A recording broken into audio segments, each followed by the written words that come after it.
You've prayed, you've fasted, you've believed, and still every door you knock on seems to close, one after another. The relationship falls apart, the job disappears, the dream fades. And now all you hear is the echo of silence in a hallway lined with locked doors. You start to wonder if God has walked away, if maybe you missed his will, or if you're being punished. You try every key you know, hard work, consistency, prayer, faith, but nothing seems to fit. And there you are, holding a handful of keys that can't open a single door. But what if that's not the end of the story? What if the very doors that refuse to open are part of God's plan to protect you from what wasn't meant to hold you? Because sometimes, when God closes every door, he's not blocking your path, he's building a new one. Maybe the reason you feel stuck in the hallway is because God's about to open something no man can shut. You don't need every door to open. You just need the right one, the one with your name on it, and God holds the only key. We've all been there, standing in front of a door that just won't open, wondering why life suddenly feels like it's shutting us out. You pray with all your heart, expecting heaven to respond, but nothing happens. You send the application, you pour your soul into the dream, you do everything right. And still, the door stays closed.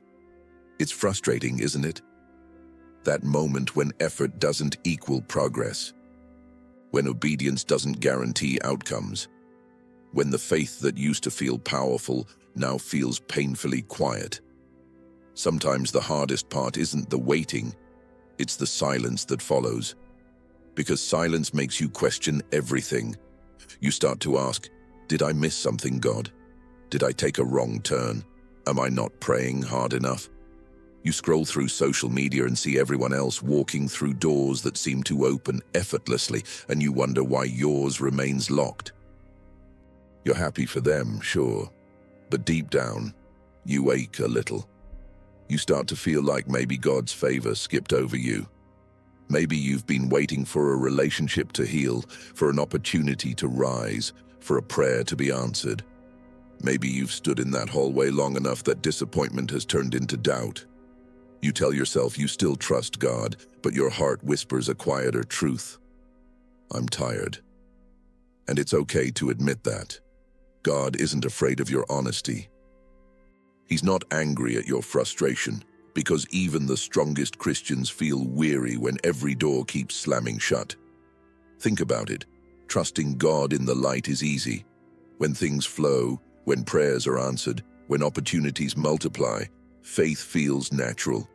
But when the doors won't open, that's when trust becomes real. That's when faith stops being a feeling and starts being a decision. Because sometimes trusting God means believing he's working even when you can't see a single thing happening. Maybe that's exactly where you are right now. In the tension between what you prayed for and what hasn't yet arrived. You're not lost. You're not forgotten. You're in the waiting room of God's perfect plan. And I know it doesn't feel perfect right now.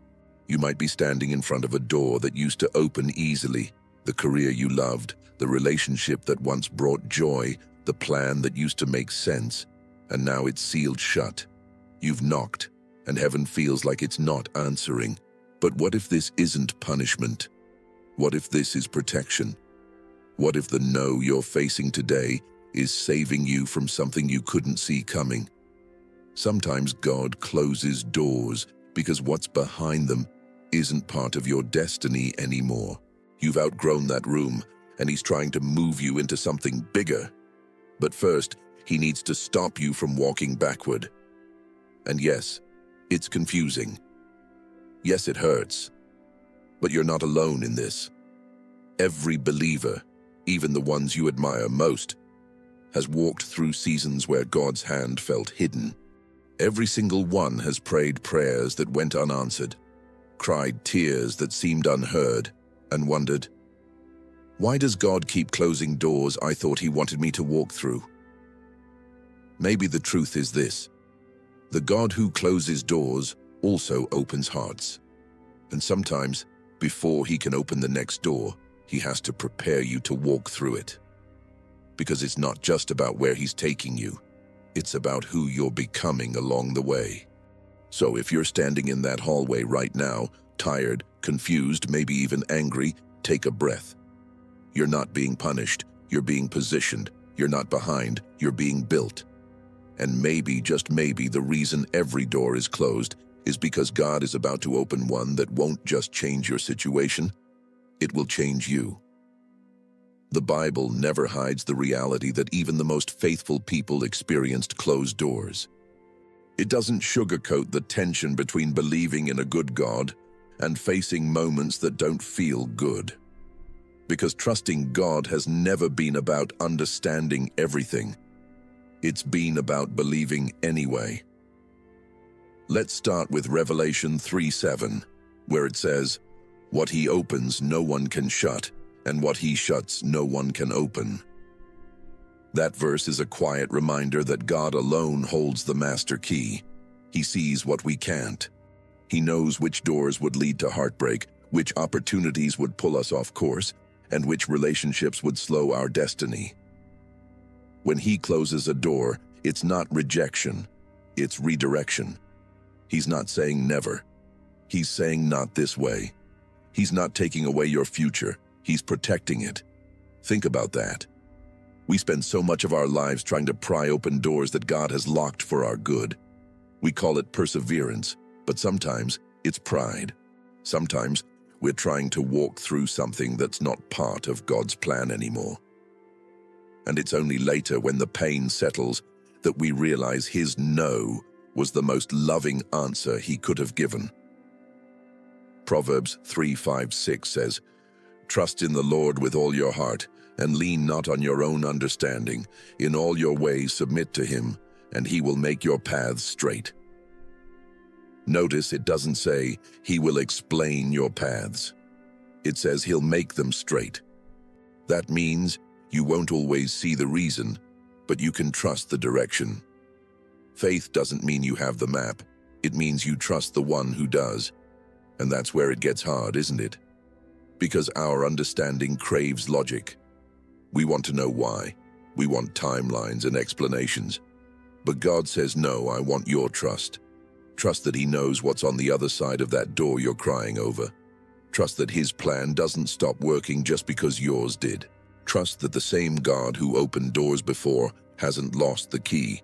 Isaiah 55:8-9 says, "My thoughts are not your thoughts, neither are your ways my ways, declares the Lord. As the heavens are higher than the earth, so are my ways higher than your ways."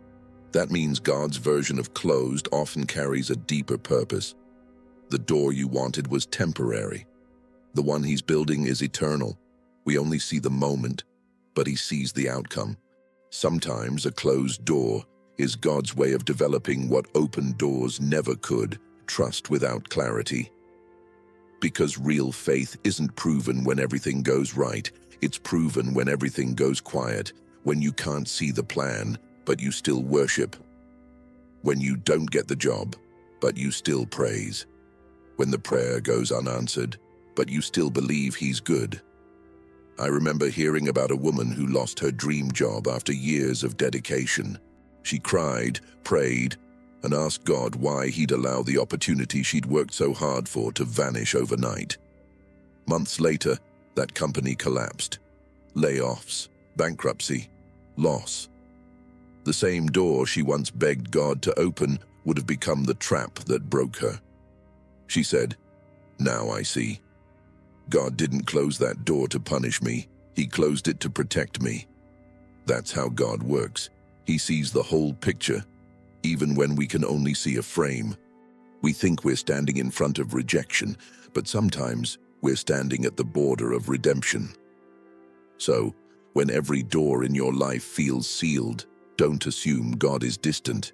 He might be closer than ever, standing right beside you, hand on the next handle, waiting for the moment that's right.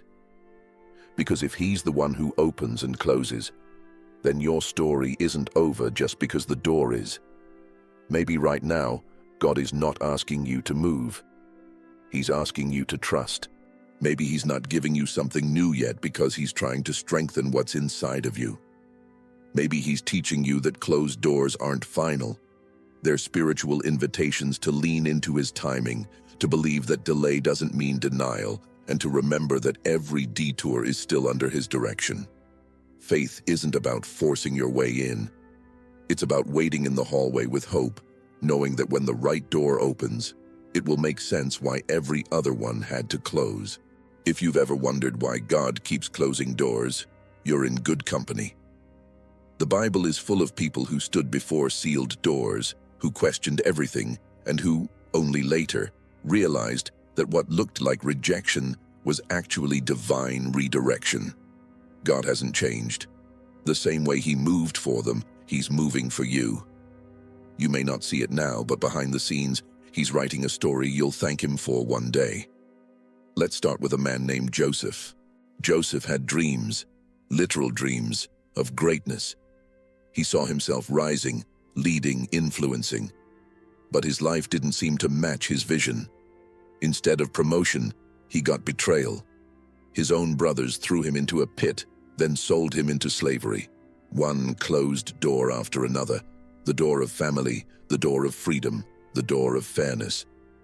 And just when things started to look up, another slammed shut. Falsely accused, imprisoned, forgotten. But here's the miracle. The same doors that seemed to block his destiny were the ones guiding him straight to it. If Joseph had never been sold, he would have never reached Egypt. If he'd never been falsely accused, he would have never met Pharaoh's cupbearer. If he'd never been imprisoned, he would have never been promoted to the palace. Every shut door was part of the path that led to the right one. The moment Pharaoh said, "Bring Joseph out." Overnight, the prisoner became a prince. The forgotten became favored. The man who once begged for an open door was now opening them for others.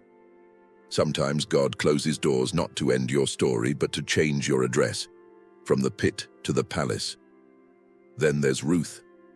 She knew what it meant to lose everything. A widow in a foreign land, she watched the door of her future slam shut. No husband, no stability, no clear way forward. Everything she depended on vanished in a single season. But Ruth didn't let grief turn her bitter. She let it lead her closer to God. When Naomi tried to send her away, Ruth said the words that would echo through eternity. "Where you go, I will go. Your God will be my God." And with that one step of faith, she walked into the unknown. No plan, no certainty, just trust. What Ruth couldn't see was that God was already preparing a new chapter. The fields of Boaz were waiting. Redemption was waiting. A lineage leading to King David and ultimately to Jesus himself was waiting. If Ruth had tried to reopen the door of her past, she would have missed the destiny God was quietly building ahead of her. When life feels like loss, don't chase what closed. Walk with God into what's next. Because some doors close to clear the path for divine redemption. Then there's Moses, the man who led millions, yet faced some of the hardest no's in Scripture. He had a calling from birth. God preserved him through the waters of the Nile, raised him in Pharaoh's palace, and anointed him to lead his people out of slavery. But when it came time to step into the promised land, the very thing he dreamed of, God said no. That door never opened. Moses saw the land from afar, but he never entered it. To our human logic, that feels cruel. Why would God close the door on his most faithful servant? But the truth is, even that no carried purpose. Moses' mission wasn't to possess the promise, it was to prepare others for it. His assignment was complete, and God was protecting his legacy. Moses' story shows us that sometimes the doors that close are the ones that guard our purpose. God knew that Moses' time had come, and if that door had opened, it would have distorted his destiny. So instead, God gave him something greater, his presence. Moses didn't enter the land. but he met with God face to face. Some doors close not to punish you, but to preserve you, because God's greatest gift isn't always a destination. It's his presence in the journey. And finally, there's Paul, the man who spread the gospel farther than anyone else. But even Paul faced locked doors. In Acts 16, he tried to enter Asia to preach, but the Spirit of God stopped him. Imagine that, trying to do something good, something godly, and God still says no. Paul must have wondered why. But that no led him to Macedonia instead, where the gospel reached Europe for the first time. Later, Paul was thrown into prison. Another door slammed shut. Yet from that prison came letters that would outlive empires. The closed door of freedom produced the open door of influence. The man behind bars wrote words that would travel across generations. Rejoice always. Pray without ceasing. Give thanks in all circumstances. What looked like confinement became a channel for divine expansion. If Paul's doors had all stayed open, he might have missed the one God was really building. Not a door of opportunity, but a door of legacy. God sometimes closes physical doors to open eternal ones, because his goal isn't your comfort, it's your calling. Each of these stories carries the same heartbeat. Closed doors are not signs of God's absence, they're evidence of his strategy. Joseph's pit became a platform. Ruth's loss became legacy. Moses's no became glory. Paul's prison became purpose. And maybe right now, your story is in that in-between. You're staring at a closed door, wondering why it won't move. You've prayed, pleaded, and even tried to push it open. But nothing. Maybe that's because this isn't a door meant for pushing, it's one meant for waiting. Because when God finally opens it, you'll realize it didn't take faith to walk through an open door. It took faith to stand faithfully before a closed one. So what do you do when every door is closed? When your prayers seem unanswered, your strength is gone, and your faith feels stretched thin? The truth is, trusting God in the waiting is one of the hardest lessons of faith. It's not just about patience, it's about surrender. It's about believing that even when life doesn't make sense, God still knows exactly what he's doing. The first thing you can do is pray for perspective, not just progress. When doors close, our natural instinct is to pray, God, open this door. But sometimes the better prayer is, God, show me what you're doing in this hallway. We often want God to change the situation, but he wants to use the situation to change us. Instead of asking why it happened, ask what it's teaching you. Maybe God is using this season to strengthen your trust, to sharpen your discernment, or to pull you closer to his voice. Perspective transforms frustration into faith. When you can't trace his hand, you can still trust his heart. Next, obey in the ordinary. When God closes a door, it's easy to freeze, to stop praying, to stop serving, to stop showing up, because you feel like nothing's working. But faith doesn't stop when the door does. Real trust is found in the small, consistent steps, doing the last thing God told you even when it feels like nothing's happening. Noah kept building, Ruth kept gleaning, Joseph kept serving.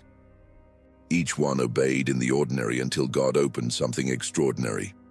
Closed doors are not an excuse to quit, they're an invitation to remain faithful. And while you wait, remember God's past faithfulness. When you feel like nothing's moving, look back on what he's already done. Go through your spiritual history and remind yourself, he healed me before. He provided before. He made a way before. The same God who opened doors in your past hasn't forgotten how to open them now. Gratitude keeps your heart alive in the waiting. When you rehearse what God has done, it builds courage to believe what he's still going to do. Then, praise in the process. It might sound strange, but praise is the language of trust. It's easy to worship when the doors fly open, but worship in the hallway is what moves heaven.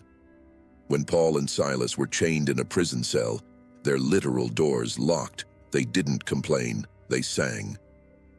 And as they worshipped, God shook the walls and the doors flew open. Sometimes your breakthrough doesn't come after you praise. It comes because you praise. Praise is not just an expression of joy, it's a declaration of faith. It says, God, I trust you even here. Another key is to surround yourself with faith-filled people. When all doors are closed, isolation becomes a silent enemy. You start to believe the lies your fear whispers. That's why community matters. You need voices around you that speak faith when yours is fading, people who remind you of God's promises when your heart forgets them. Find friends who pray for you, not just talk about you. Faith grows in fellowship. Even Jesus didn't walk alone. He surrounded himself with those who believed, even when the world doubted. And maybe the hardest part of all, stop comparing your timeline to someone else's. Comparison is a thief that convinces you you're behind, when really you're just being refined.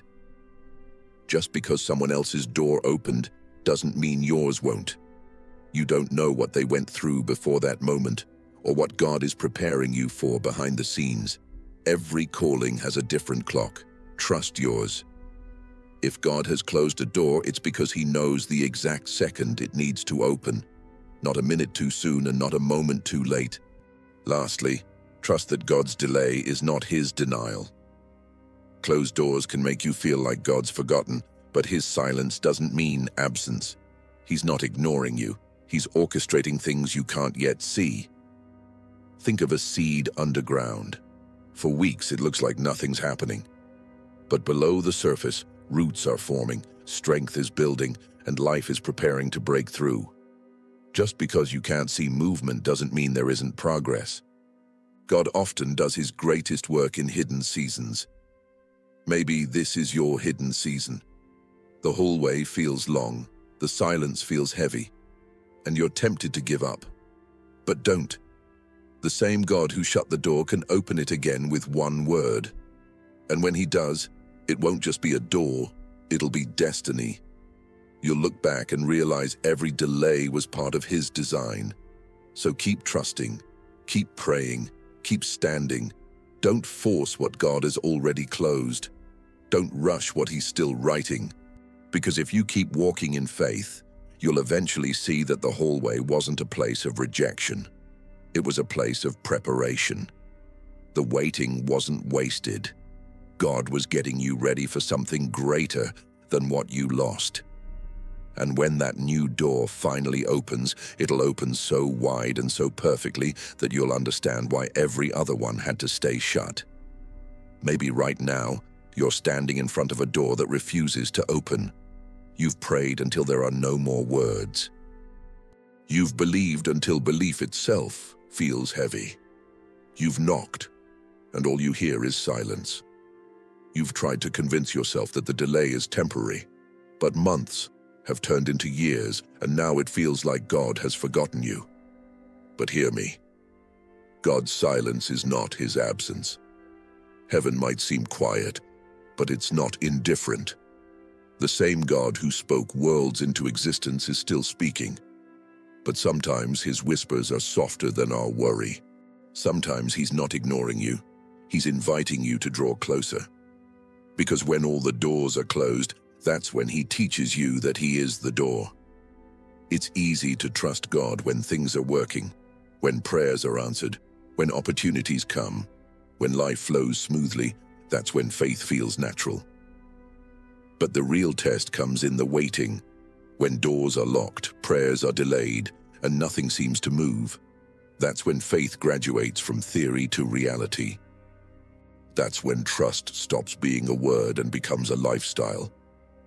Maybe you're at that point now, tired, frustrated, emotionally drained.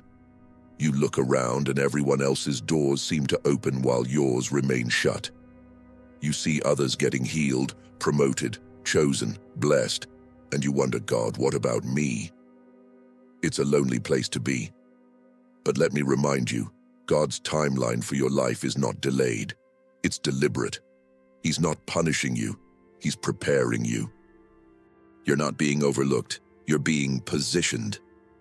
The hallway between doors is where God does his deepest work. It's where he builds patience, maturity, endurance, and strength. Because open doors can elevate you, but only closed doors can shape you. That's where God strips away pride, fear, and self-dependence. Where you stop trying to make things happen on your own and finally say, "Lord, I can't do this without you." That's where surrender begins. And when you finally surrender, when you release your grip on how things should be, peace begins to flow in the middle of uncertainty. You stop striving and you start trusting. You stop banging on doors that aren't yours and you start saying, "God, I'll wait for the one you open." Because here's the truth. The same hand that closes doors is the same hand that parts seas. The same voice that says "not yet" is the same one that says, "Lazarus, come forth." Closed doors are not punishment, they're preparation. They're not denial, they're direction. When the Israelites stood before the Red Sea, every door seemed closed. Behind them was Pharaoh's army, and before them, an ocean. There was no way forward, no way out. But what did God do? He didn't open a door, he created one. He split the sea, he made a way where there was no way. That's the kind of God you serve. And maybe that's what he's doing for you right now. Not opening the door you expected, but preparing to create one you never imagined. Because sometimes God doesn't use doors. He builds highways through impossible places. You may be thinking, "But I've been faithful. I've obeyed. I've prayed. Why is it still not happening?"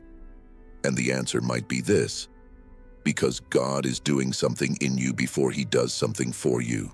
He's not just trying to change your situation, he's trying to strengthen your spirit. He's not trying to get you to the next level. He's trying to make sure you'll survive when you get there.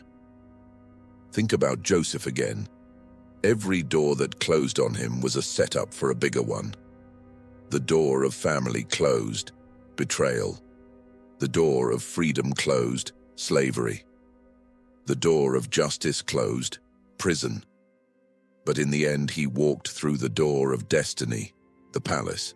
And when that door opened, it stayed open. Because Joseph was ready. The same man who once begged to be freed now held the keys to free others. That's what happens when you let God choose the door. So maybe right now, you're not waiting for a door to open.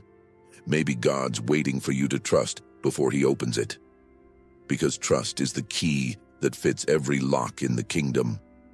When you finally stop wrestling and start resting, when you stop panicking and start praising, something shifts in heaven. God moves where faith remains. You may feel forgotten, but you are not. You may feel unseen, but heaven has your name written in the palm of God's hand. You may feel like everything's falling apart, but maybe it's falling into place. Maybe the delay is divine. Maybe the disappointment is direction. Maybe the detour is destiny. God never wastes a closed door. Every no carries a greater yes. Every delay carries a hidden miracle. Every disappointment carries an unseen purpose. So here's my encouragement to you. Stop trying to break down what God has locked. Stop begging for what he's already moved you past. Instead, lift your hands and surrender the key back to him. Say, "Lord, I don't need every door to open. I just need to walk through the one you've chosen for me." And in time, when the season is right, that door will swing open effortlessly. Not because you forced it, but because God prepared it. And when it opens, it'll make sense why every other one had to close. You'll look back and say, "If that relationship hadn't ended, I'd never have met who God really had for me. If that job hadn't rejected me, I'd never have stepped into my calling. If that dream hadn't been delayed, I'd never have developed the faith I have now." You'll see that nothing was wasted. Every delay was divine strategy. So if you're standing in front of a closed door tonight and exhausted, confused, disappointed, don't give up. Don't lose faith. Don't walk away. God is not finished. What he starts, He always completes. Close your eyes, breathe, and say this. God, I'm done fighting for control. I trust you. I release every closed door, every unanswered prayer, every silent season. I believe you are still writing my story, and I choose to wait for your perfect timing. And in that moment, peace will come. Hope will rise again, not because the door opened, but because your heart finally did.